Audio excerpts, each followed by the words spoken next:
Welcome back, Ronin Renegades. I'm Lupinefiasco, this is Daily Fab Gameplay, and this is your way too early Cindra deck tech. I did one of these in Rosetta for Aurora. The deck ended up being bad. I think it had 18 blues in it. We're now putting Tam is winning callings with 6 blues in his main deck, usually 3 and 9 in the list overall. But at least it is a starting point for me and hopefully for many of you. I've put this list through a number of changes already. We've gone down on cards like Engulfing Flame Wave. We've gone from 12 blues to 17 and now up to 22. I'm not going to cover all of the history. I don't even guarantee that this deck is good, but this is the fruit of my limited research into Cindra's play patterns and winning lines so far.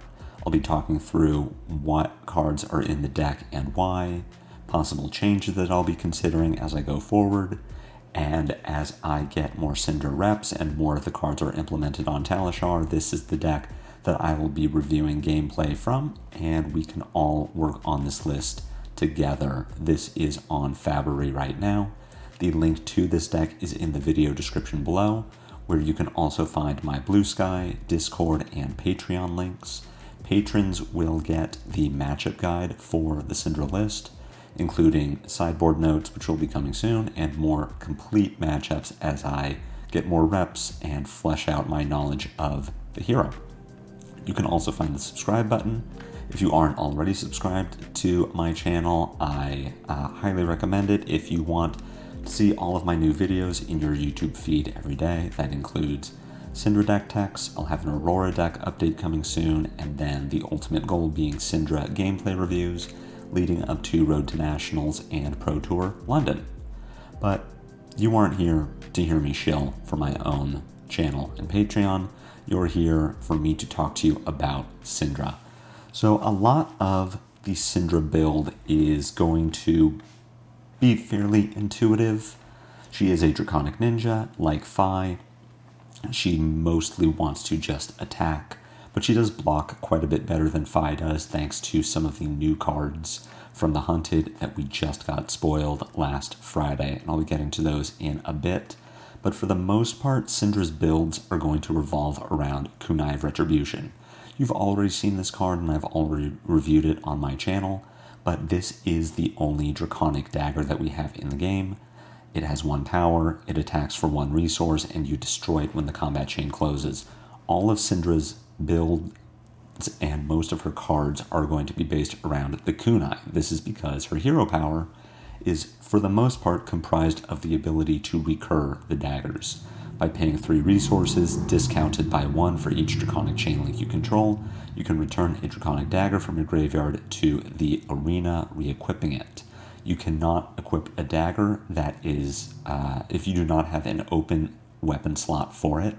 So a lot of Cindra's gameplay also revolves around flick knives, and that is because if you attack with 2 daggers, then flick one of them, that opens up a dagger slot, and now you can use Cindra to re-equip 1 dagger. You would not be able to re-equip 2, even if you had a second dagger in your discard, because you would only have 1 open weapon slot.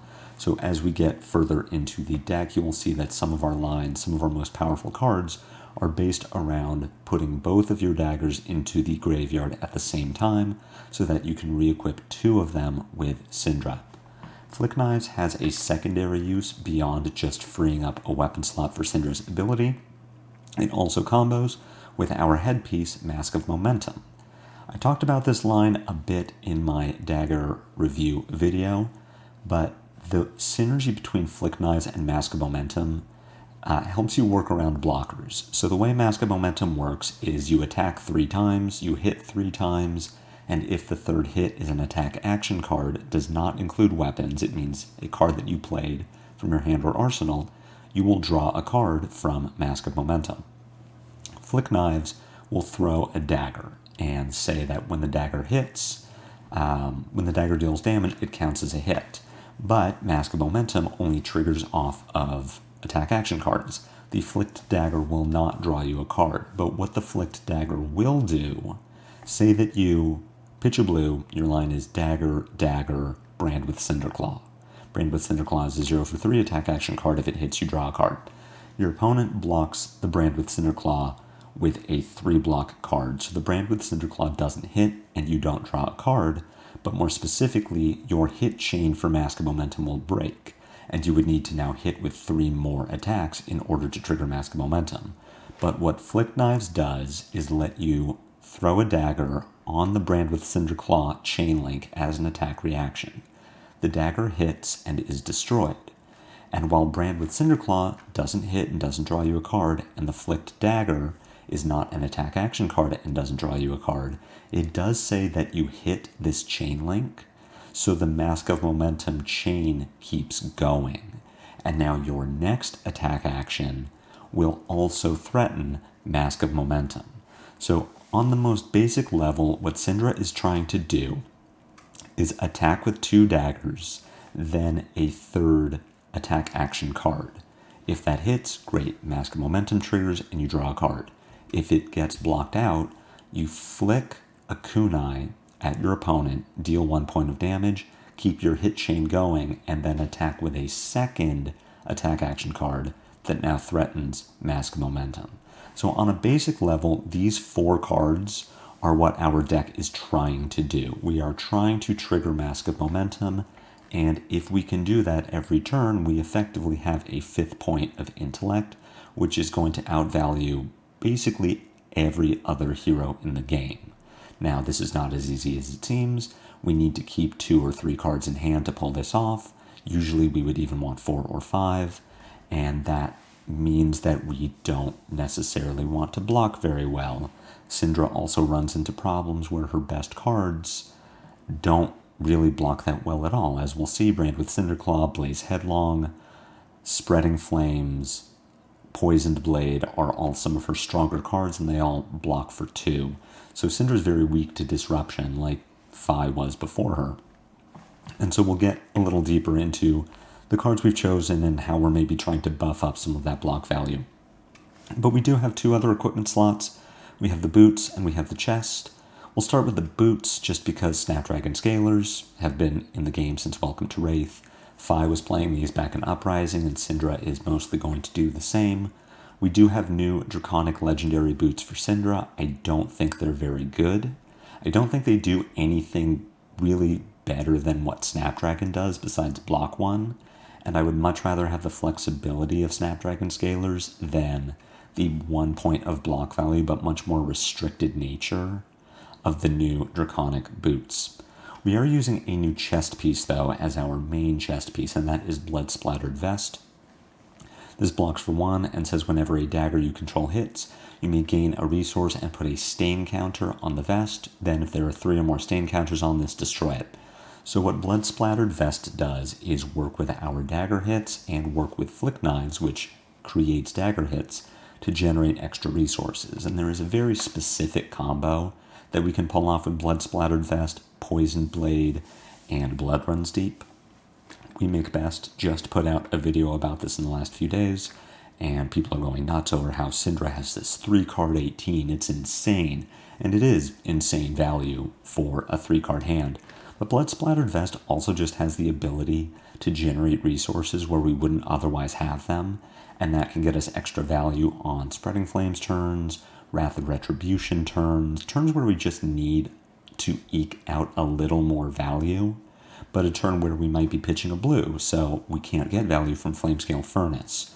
Or maybe this is turn 2 of the game and we really need 2 resources right now, and Fandal Spring Tunic wouldn't be available to use that early in the game. Blood Splattered Vest also lets us generate multiple resources in a turn compared to Fandal Spring Tunic, which at maximum is giving us 1 every 3 turns. So Blood Splattered Vest, very strong card, enables very specific combo lines with Poisoned Blade, which I'll get into in just a bit, but overall, it just lets you cheat resources when you need them, and that is very powerful in a aggressive deck like Cindra that also has some pretty cool combo lines available. Those are the 6 pieces of weapon/equipment that we'll be bringing as part of our main deck.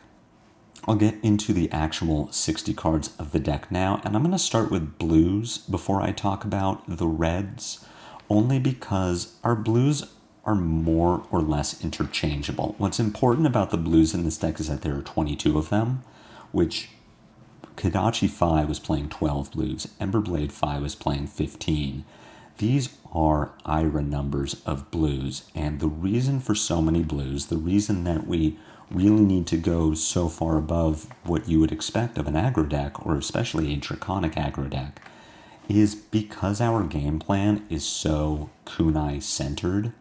We need to draw a blue every turn. If we ever don't draw a blue, it's catastrophic. Imagine playing Ira when she draws 4 reds. It's very difficult for the deck to function when she doesn't have a blue, and so we really, really want 1 every hand. Even 2 blues a hand is not terrible, because some of her combo lines have her ending her turn without daggers, and if you end a turn without daggers but have 2 blues in your hand, you can pitch a blue on your opponent's turn to get both of your daggers out of the graveyard, and then on your turn have the second blue available to pitch to 2 daggers and maybe a 1 cost as well.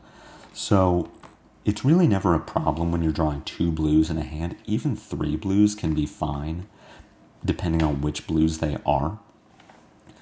So for the most part, our blues are all interchangeable. We've got a few here that are better than others. Warmonger's Diplomacy, it's a $100 card. It's a $100 Majestic. It does a very specific thing very well, and that is shut down decks that run a mix of non-attack and attack action cards. So your Viserais, your Azaleas, it's looking like maybe your Fangs are all going to be hit by Warmonger's Diplomacy. A lot of the time, this is just Titanium Bauble. It is a blue 3-block. You aren't going to play it, but you are happy to block with it. It gets you 3 points of value. And against very specific heroes, it can be worth way more than that. Throw Dagger is a new card out of heavy hitters. Out of the Hunted. It lets you flick a dagger. So not only does it work well with Cindra's game plan of trying to clear both of her daggers on the same combat chain before she uses her hero power, but Throw Dagger also replaces itself. You throw a dagger, if it hits, you deal a point of damage, the dagger has hit, you draw a new card. So Throw Dagger, very strong effect to have in a deck that really wants to be throwing daggers. The one of Rowdy Locals is just what I thought was our 8th best blue. It blocks 3, it is an attack. It is a really cool way to trigger Mask of Momentum. If you get to pitch a blue and say, kunai, play Rowdy Locals, the Rowdy Locals on its own will trigger Mask of Momentum, but if your opponent blocks it with an action card, it gets +2 power, and your opponent will need to use a second card or piece of armor to stop it from hitting. Then if it does hit, depending on whether you want to force your opponent to discard, you can order your Rowdy Locals and Mask of Momentum triggers, so that either your Rowdy Locals triggers first, you have no cards in hand, so you don't discard, then you draw from Mask of Momentum, or you draw from Mask of Momentum, then Rowdy Locals says both players discard a card. So it's very flexible. This could be a blue that I go higher on as I play more Cindra games, but I have a few cards in here that I really want to test. And so for now, Rowdy Locals is the 8th best blue available to us, which is why there's only 1 copy. Prowess of Agility is a new blue from the Hunted. If this is the second blue in your hand and you don't need to pitch it on your opponent's turn to recur 1 or 2 daggers, then this is sort of a finisher where you might attack with dagger, brand with Cinderclaw, and then play Prowess of Agility if you didn't have another attack to threaten a Mask of Momentum trigger. And what Prowess does is just let us bank a card for a future turn. So say the turn that you play it isn't that impressive, but the next hand you draw into attacks really well. Maybe you get your big power cards like Spreading Flames or Wrath of Retribution, and you can go very wide on that turn. Prowess of Agility just turns into a new card on your big pop-off turn, where maybe it wasn't worth as much as a 3-block or pitch on a previous turn. I'm less sold on this card. This is a 3 of really just for testing. I'm not 100% that it's what I'm going to stick on for now, but it is something I want to try. Lava Vein Loyalty and Cinderskin Devotion are kind of just interchangeable. They were not very strong back in Phi because the text on the card said that it could never be a starter. You really wanted and needed another Draconic attack action card with Go Again to trigger this, but the Kunai that Cindra has available to her will act as the first Draconic Chain Link, and Lava Vein Loyalty or Cinderskin Devotion will be the second Draconic Chain Link. So if either of these are the second blue in your hand, they are very easy to play because your Kunai is helping to meet the condition. The other important thing about Lava Vein Loyalty and Cinderskin Devotion is that these are the only blue 3-block Draconic cards available to us. There are no other blue 3-block Draconic cards. So we are really playing these two because they are 3 blocks and because they can act as Mask of Momentum triggers with Go Again in a pinch if we really need them to. I said that most of our Cindra lines really have us wanting 3 cards. A blue so that we can pitch to both Kunai, and then 2 attack action cards so that we can threaten Mask of Momentum triggers twice. That means that the 4th card in your hand really should be a 3-block, and Lava Vein Loyalty and Cinderskin Devotion both meet that qualification very well.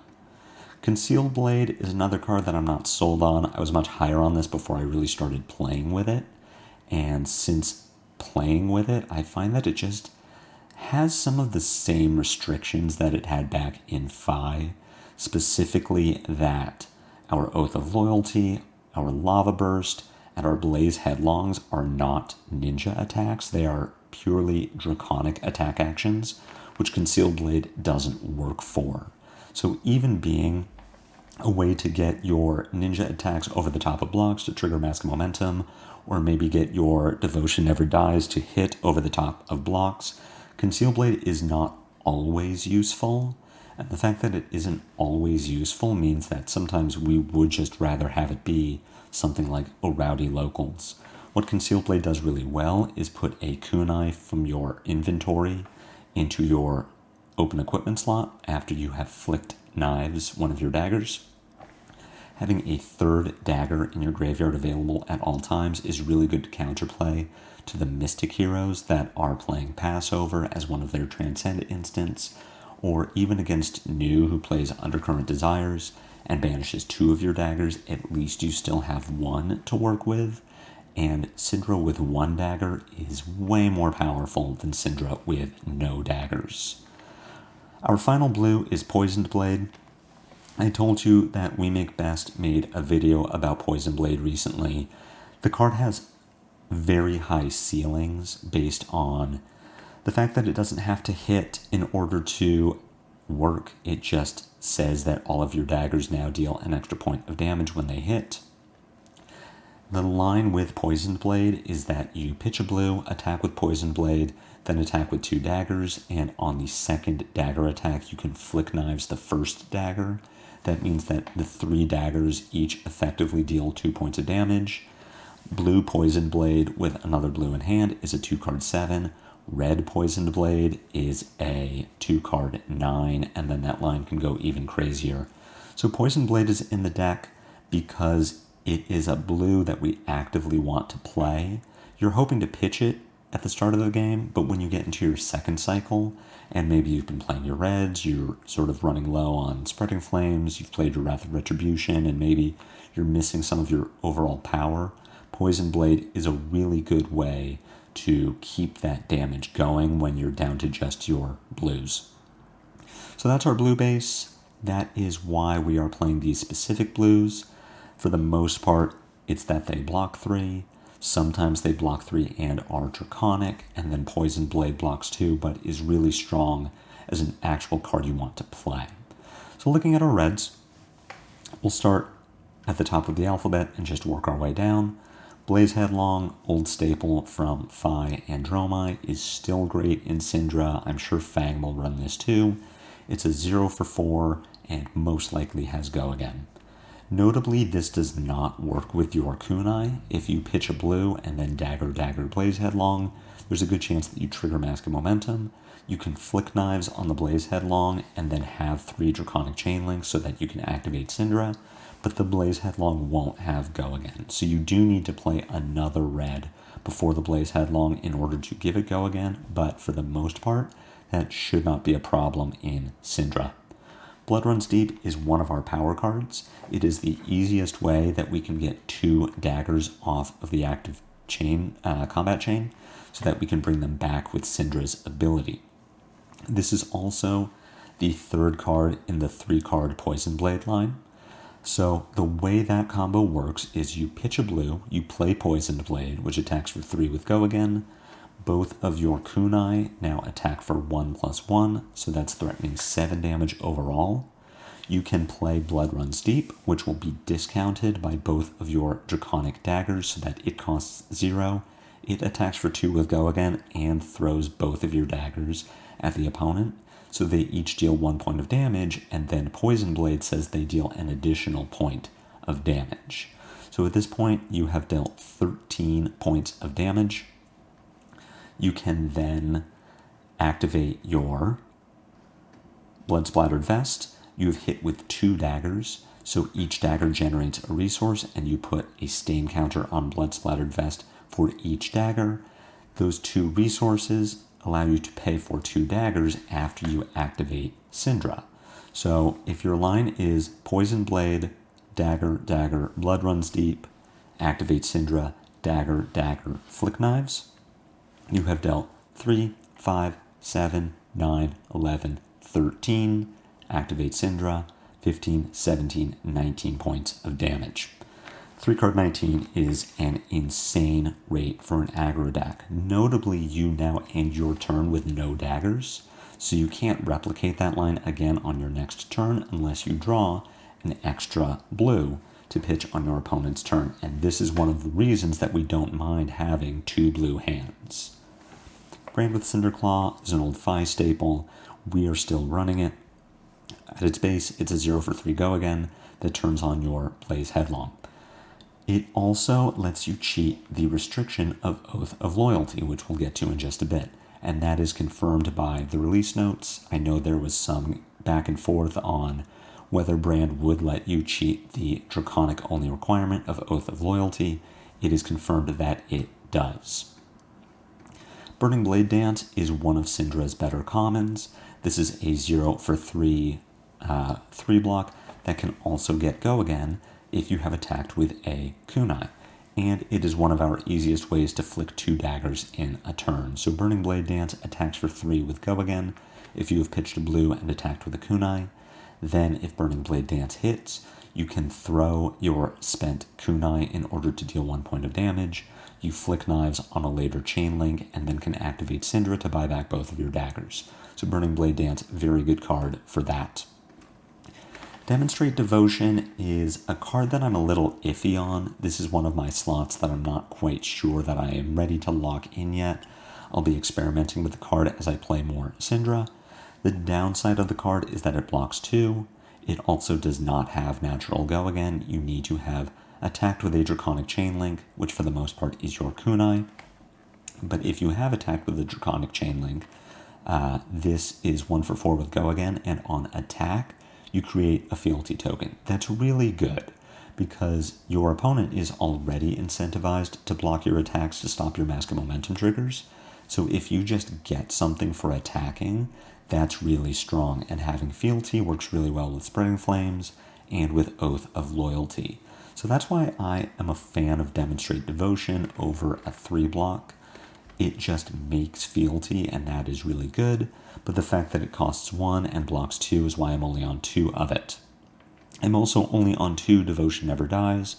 You'll see a running theme here where, for the most part, my 3-ofs either cost 0 at their base or can be discounted to cost 0 based on Draconic Chain Links. Devotion Never Dies is a very powerful card, but it costs 1. It is not Draconic, and it really specifically says that your opponent is going to block it, which is why I'm kind of down on the card. I think it's probably a trap. It's something that I am going to experiment with. That's why it's in the list. If it hits, it's very good. This is part of a 2-card 10, where you pitch a blue, attack with a kunai, attack with Devotion Never Dies, have it hit, attack with Devotion again, and then flick the first kunai.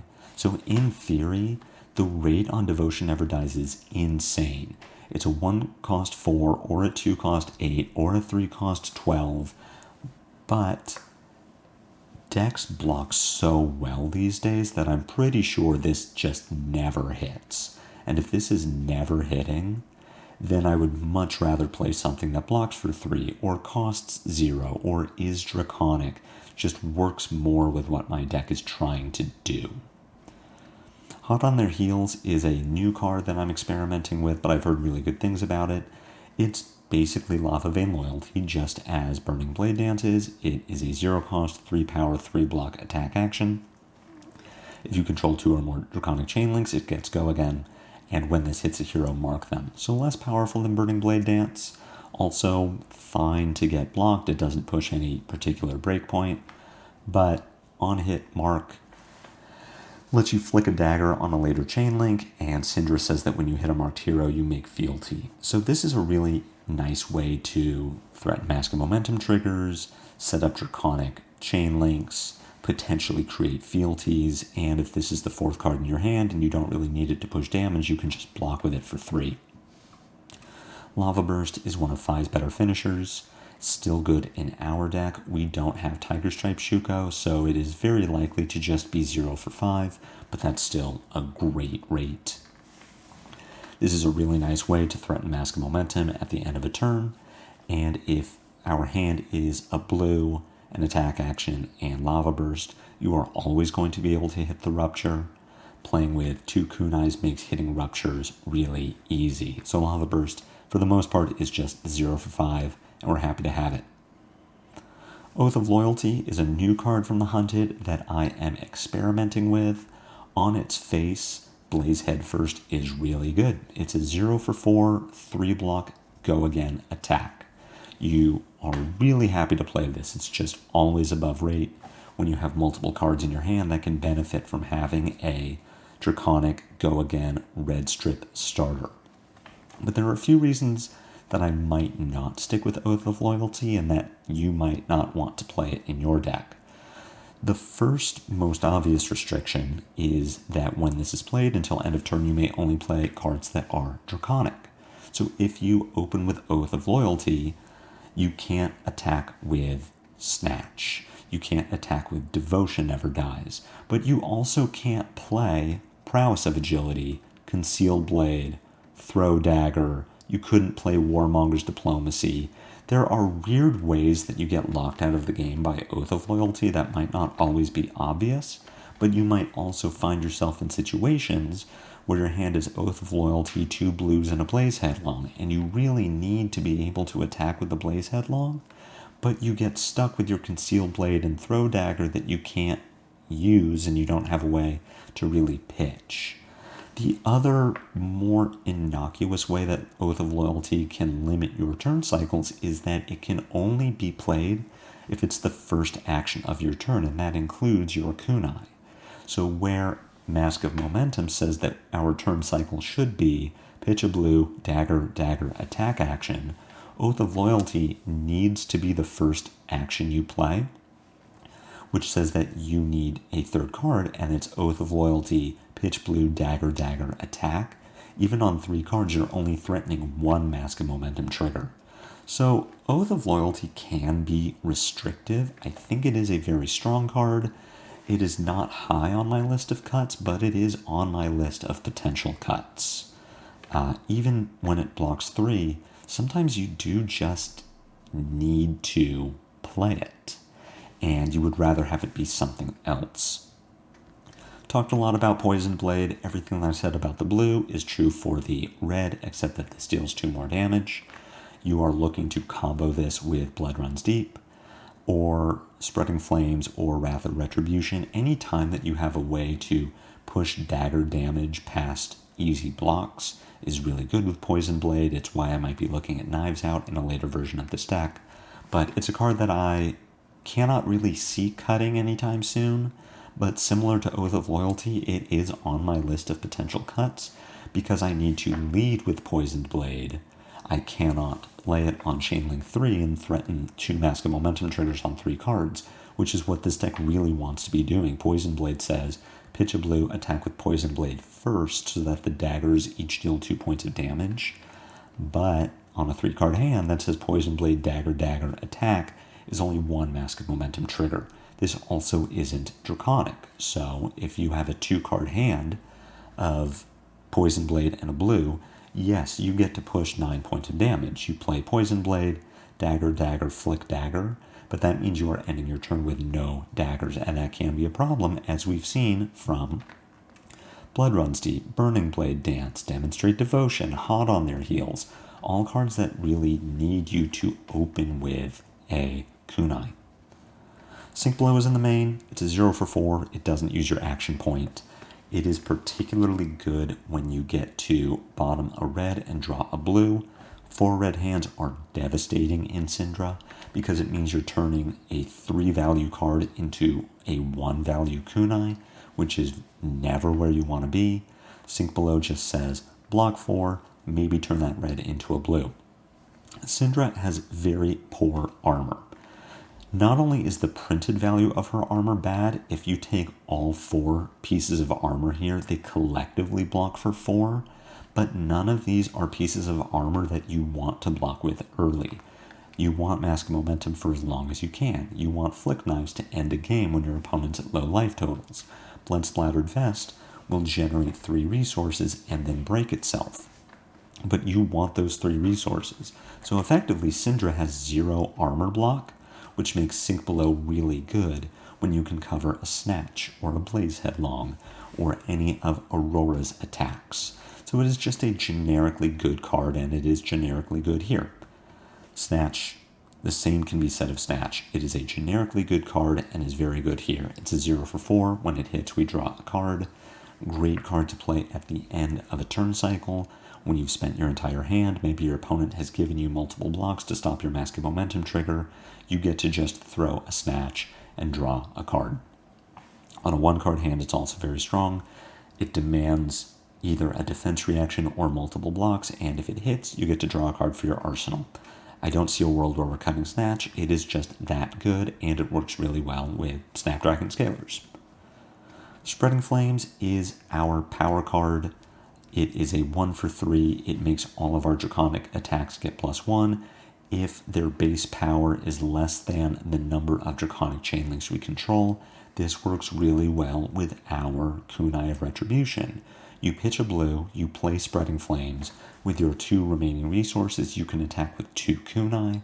You've now presented a 2-card 7, and almost all of our Draconic attacks now get an additional point of power. And if you can put another Draconic Chainlink on the combat chain, maybe like a brand with Cinderclaw, then our Blaze Headlongs and Demonstrate Devotion also get +1. Your biggest turns are going to come off the back of Spreading Flames, and it's a very good card. Also very good is Wrath of Retribution. This is our 4th power card in the deck. Yes, it costs 3. That's deceptive because it discounts your daggers. So, as with Spreading Flames, we effectively pitch a blue and deal 7 points of damage because Wrath says that your daggers are free. Even better, if we can open with something like a Spreading Flames, that discounts the cost of Wrath of Retribution. Pitch a blue, play Spreading Flames, play Wrath of Retribution, dagger, dagger, is a 3-card 11? No, it's a 3-card 12. Even a 3-card 13 because you get to flick a knife and then rebuy it with Cindra's ability. You are not likely to trigger Mask of Momentum with this. Again, Wrath of Retribution is very likely to be your first attack, meaning that on a 3-card hand, you play Wrath of Retribution, dagger, dagger, attack action card. You only get 1 Mask of Momentum trigger, but it's a very strong card on its face. It is part of a potentially 2-card 10, you can pitch a blue, play Wrath, dagger, dagger, flick, Cindra, rebuy a dagger, then attack with it. You end your turn with 0 daggers, but sometimes a 2-card 10 is just worth it. Cindra's main deck here has a few really powerful cards in it, Wrath of Retribution, Spreading Flames being among the best. The rest of the deck either combos very well with what Cindra wants to do, a la Blood Runs Deep, blocks very well if it's the extra card in your hand, Hot on Their Heels, Burning Blade Dance, Oath of Loyalty potentially, or just has very strong mini synergies within the deck, something like a Poison Blade or an Oath of Loyalty. Let's move on to the sideboard. So down in the sideboard is, understandably where we have cards that we want to sub in for other sort of more fringe matchups, or at least matchups that we're not entirely built for. So the most important card in our sideboard is Mask of the Pouncing Lynx. And there are some Cindra builds that I know people are experimenting with that play Pouncing Lynx as the primary mask. Ninjas, traditionally, the mask is sort of what builds the deck. It's our most important piece of equipment. But for me, I think that being able to threaten multiple momentum triggers in a turn is just too good to not build around. But there are matchups where Mask of the Pouncing Lynx comes in. Those are your Guardians, your Assassins, potentially your Warriors. Really your matchups where your opponent does not mind blocking 2 of your attacks as part of their primary game plan, right? If our plan is kunai, attack action, flick, attack action, so that we get 2 blocks out of our opponent or else draw a card, aggro decks are going to have a really hard time dealing with that. Imagine Aurora trying to block a 3-power attack and then a 4-power attack and still having something to do on her turn for like 4 turns in a row. But Warriors, Guardians are going to be able to do that without much problem. Assassins might have a difficult time with it, but if they are taking 1 or 2 cards from your hand every turn, you just aren't able to consistently threaten multiple momentum triggers in a turn, multiple turns in a row. So what Pouncing Lynx does in those matchups is say, I can have a medium turn every turn of the game except for 1. I'm going to aim to have 1 big pop-off turn.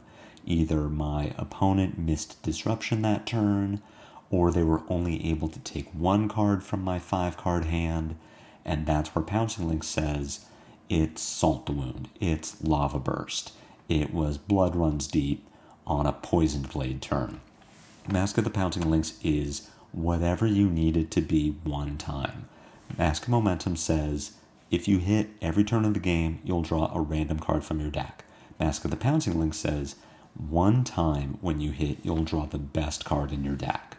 So we bring Pouncing Lynx in for matchups where we get 1 really big turn. Like Pouncing Lynx, we're bringing in Salt the Wound for games where we need 1 really big turn. Salt the Wound is one of your best cards to find with Mask of the Pouncing Lynx, and especially when you have a turn like Wrath of Retribution into Blood Runs Deep, where you get to attack with 4 daggers. Each of those daggers is a attack that has hit this combat chain. Notably, Salt the Wound does not work with flick knives. If you flick a dagger at your opponent, that does not count as an attack that has hit for Salt the Wound. Similarly, Blood Runs Deep does not work with Salt the Wound. Blood Runs Deep works with Salt the Wound in as much as you get to recur both of your daggers and then attack with them again, so you're potentially attacking 4 times with daggers, but the 2 damage effects from Blood Runs Deep, flicking your daggers, does not count towards Salt the Wound. But Salt is in here for Mask of the Pouncing Lynx. Flamescale Furnace would come in for the Assassin matchup where you do need to be able to block. It is 2 points of block and then 1 point on the back end. It also does happen to fix your hand when you draw 4 reds. You can pitch a red to a kunai and then another red to the furnace and create 2 reds. And that might get you another kunai attack and Spreading Flames or something.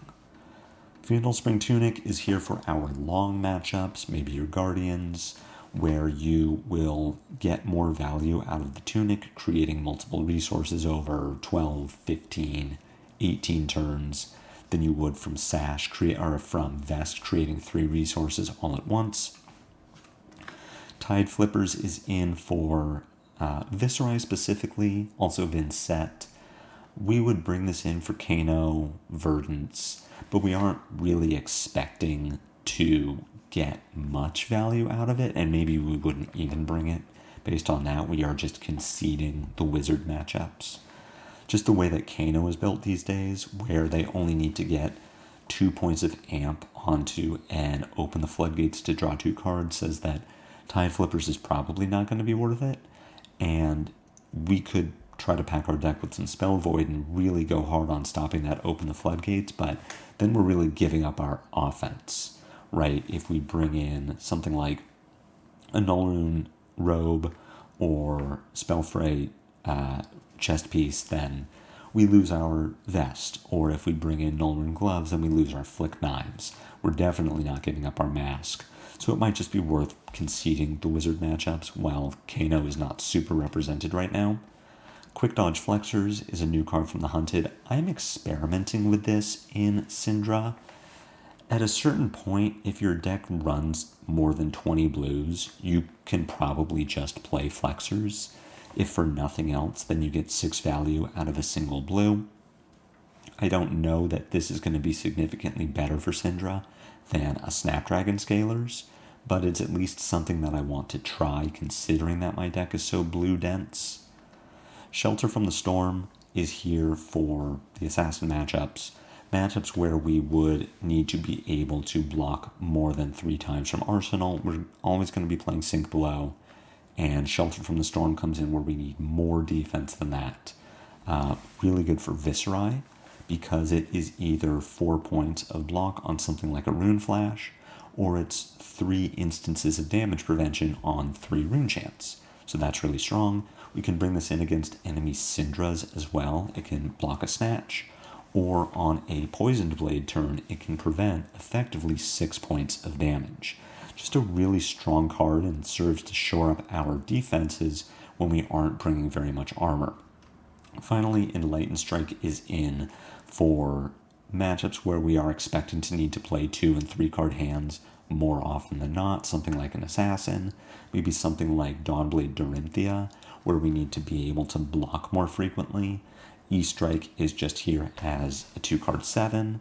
It can be a 2-card 5 that draws a card for our arsenal, or if we have full tempo against a hero like an Enigma, but we have 4 reds in our hand, E-Strike says that we can bottom a red and try to draw a blue and then use our Snapdragon Scalers to give it go again. So E-Strike is just here for those nice, clean 2-card plays. That's the sideboard. Can talk a bit about the Maybeboard, what I considered for the deck, what I'm still considering for the deck, but what just didn't quite make it in. Breaking Point is here as a really good finisher. 1 for 5 with Arsenal Disruption is really strong, and when we have 2 kunais, it's pretty likely that we can get the Rupture effect off of a 3-card hand. It also works really well with our deck that says you are incentivized to block earlier in the chain to stop Mask of Momentum, so that Breaking Point can come in later and punish our opponent for no longer having cards that they want to block with. The problem with it is it doesn't have Go Again, and it costs 1. And I'm just finding that there is a certain critical mass of 1 costs that we can play before our deck doesn't work anymore, because we really want to Dagger 0 cost 1 cost, or Dagger 0 cost 0 cost, and as soon as we start drawing hands with 2 1 costs, the whole thing falls apart. And yeah, we get more damage if we pitch a blue and play something like Spreading Flames into Kunai into Breaking Point, but then the Breaking Point doesn't have its Rupture effect, it's just 5 damage, and we don't really care about that. We would much rather have something that works better with our Mask of Momentum game plan. So that's why Breaking Point isn't in. That's why none of the Art of the Dragon cards are in either.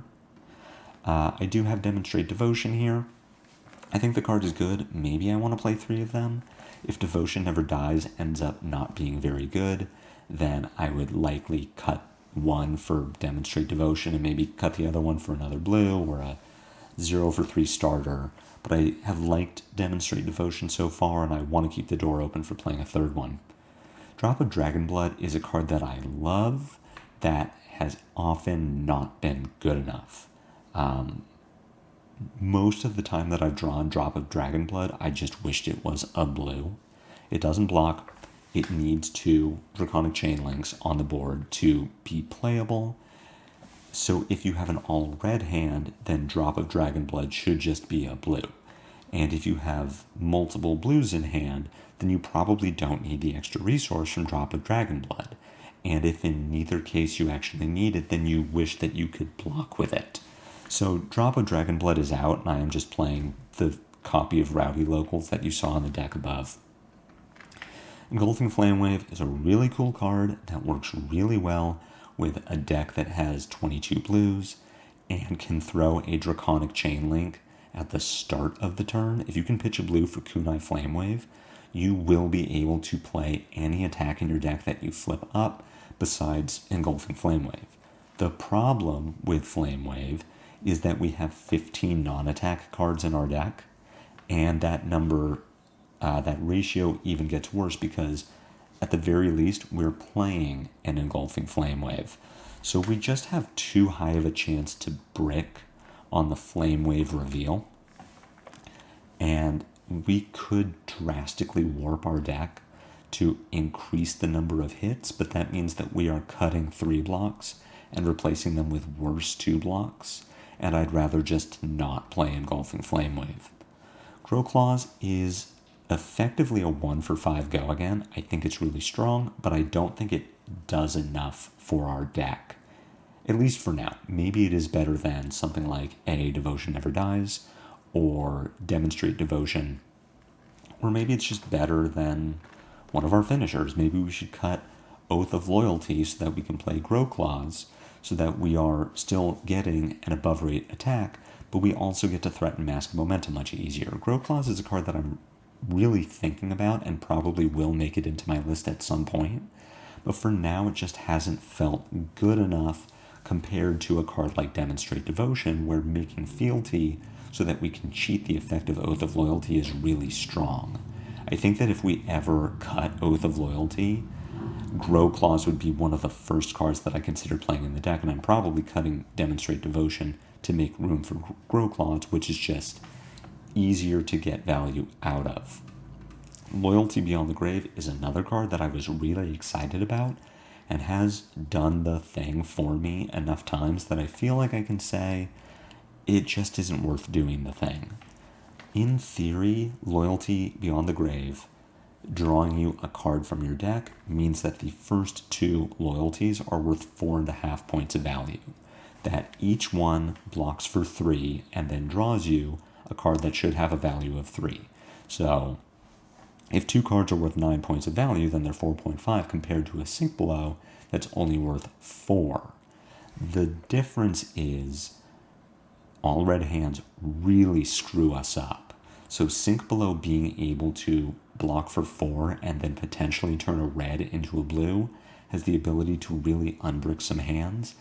And because our armor doesn't block for the most part, being able to 1-card block a Snatch is way more important than being able to draw an extra card from your deck sometime in the future.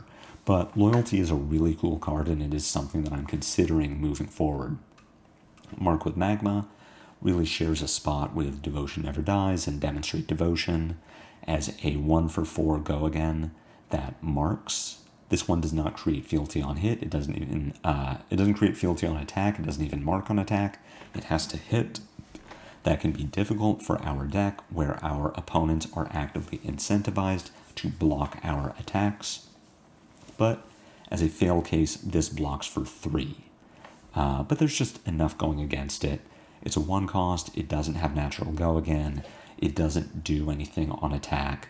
I'm considering it, but it is out of the deck for now. Rising Resentment is potentially very good for what we're trying to do. It is a Draconic starter. We have enough 1 costs that it has a relevant on hit. And if we get to pitch a blue and attack with Rising Resentment, or pitch a blue, attack with a kunai, then attack with Rising Resentment, the resentment ability is on. So very easy to make it do something. But it also says that it's best on an all-red hand, but on an all-red hand, we're going to have a hard time anyway. So why are we playing Rising Resentment when we could just play more blues? And that's sort of where I was with this card. I had 17 blues in the deck and 3 Rising Resentments, and then cut the Rising Resentments for more blues. They just kind of share a spot. And if I'm starting to cut one cost because they're too clunky, I could bring in Rising Resentment, but then what is Rising Resentment even discounting? It's just a card that on paper should work really well with our deck, but in practice just didn't seem to. Finally, we have Rowdy Locals numbers 2 and 3. I don't know that I would ever go up to 24 blues. That feels like too many. It feels like we are starting to draw too many 2 blue hands or 3 blue hands where we just can't get value out of them. So the Rowdy Locals are not so much here because I would go up on blues. They're here because I might swap out some blues. Maybe I decide that Concealed Blade isn't good enough, or Prowess of Agility should be an attack, and that's when Rowdy Locals would come in. Not featured on this list is Knives Out, which is a 0-cost blue 3 block that gives all of our daggers +1. I think that card should actually just be in the list because it pairs very well with Poison Blade, Spreading Flames, Wrath of Retribution. Especially if we are playing Salt the Wound in that matchup, it just is a way for us to create some surprise breakpoints, and that probably will make its way at least into the Maybeboard while I continue to test Prowess, Throw Dagger, Concealed Blade. So expect to see that in the deck fairly soon. For the most part, that is Cindra. That is your way too early Cindra deck tech. I'll be playing it over the next few weeks, leading up to Road to Nationals, and then continuing for Pro Tour London prep. We'll see how it plays out. I'm already seeing other Cindra decks that are playing significantly fewer blues. I'm seeing Cindra decks that use Mask of the Pouncing Lynx as their primary mask. As I said at the start, I do not contend that this is the best version of Cindra or that this is complete. This is just where my testing has taken me for now, and the starting point that I am giving to all of you to help with your testing. So hopefully you are able to win games with this deck. Hopefully we can get those stats up, or at least get some valuable feedback for how to tweak the deck and make it better moving forward. I hope you enjoyed this deck tech. I hope you learned something. If so, be sure to flick that like button. My comments are always open for any questions or feedback. If you have not already done so, please consider a YouTube subscription. It's free. It helps me a lot. I have a Blue Sky, a Discord, and a Patreon, all of which can be found in the video description below. Notably, patrons at the Arc Lightning tier or higher will get not only this matchup guide, but all of my matchup guides. I will see you again later this week. I need to talk about Aurora as we head into the Hunted. I would like to talk about KO and Jarl as well. And gameplay reviews will come as soon as all of the Hunted cards are implemented on Talishar. Until the next time I see you, take care.